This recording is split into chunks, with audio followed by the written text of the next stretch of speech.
Hi, I'm Vince Molanari, and welcome to FinTech TV. We're broadcasting from the iconic New York Stock Exchange, and I'd like to welcome a friend, a repeat guest, Rob Sechrist, who is the president of Pelorus Capital Group. Pelorus Capital Group is the leading provider of value-added bridge commercial real estate loans to cannabis businesses and owners with cannabis-related real estate, and the co-manager of the Pelorus Fund, a private mortgage REIT. With that, Rob, welcome back. Thanks for having me, Vince.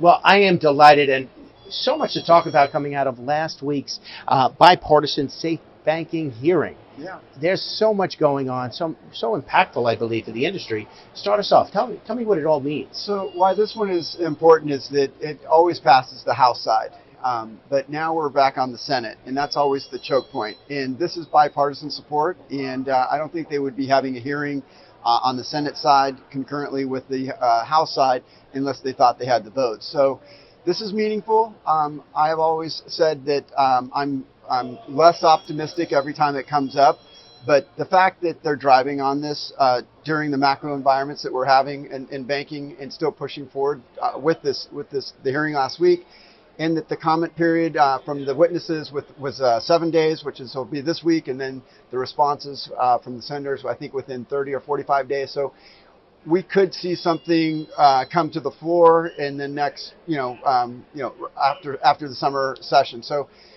there's a chance. I always say, though, that even though both parties are pro-cannabis, the Democrats are more want stuff on criminal justice, social equity reform, and the Republicans are more on regulatory reform, more corporations and deregulation, or businesses and things like that, or the regulation of the businesses in a more universal format. So this is positive. We'll see what happens. I always want to put on the record, we are very positive or pro any meaningful legislation that will pass.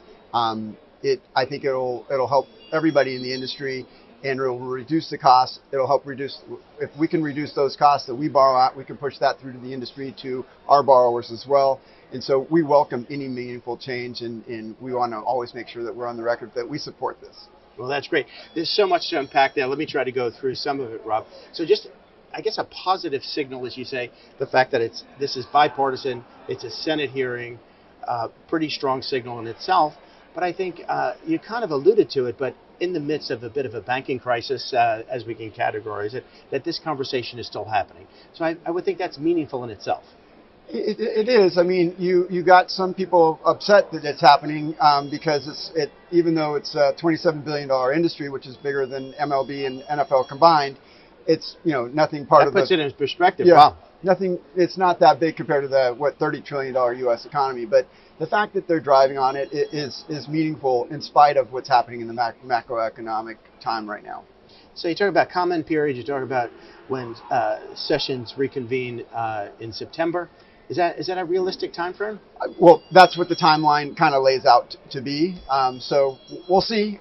It's just whether that disparity can be met between the House and the Senate, because they'll have to ratify between those bills. But I think that they've already got it ratified between them. So normally it will pass the House or the Senate, and then it has to be ratified between. It's my understanding that this time they've got it basically ratified. So they've streamlined a lot of things.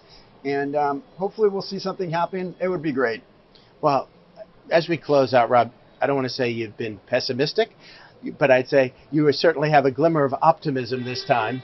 And tell me, that optimism, how meaningful for the entire sector is this? It would be so meaningful, because without getting the cash out of the businesses' hands is a major issue for the actual businesses.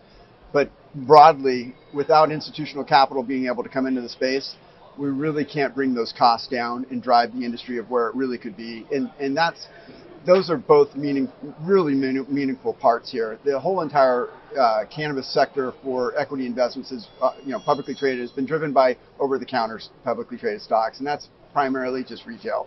And it's infinitesimal to the institutional capital that we have available on the New York Stock Exchange and other major exchanges. And we're not. It's going to happen, whether it's this administration or the next. Who knows? But I guarantee you, something will happen to deconflict the state policy from federal policy. Will it happen in this session? We're hopeful, but I wouldn't say I wasn't necessarily pessimistic, because I was just more realistic, because I know you know politics as well as I do. There's a lot that's happening behind. A lot of moving parts. A lot of moving parts behind the scenes that people don't realize. Terrific. My realistic, non-pessimistic, with a glimmer of optimism friend Rob, thanks for joining. Thanks, Look Vince. forward to having you back for another update. Great.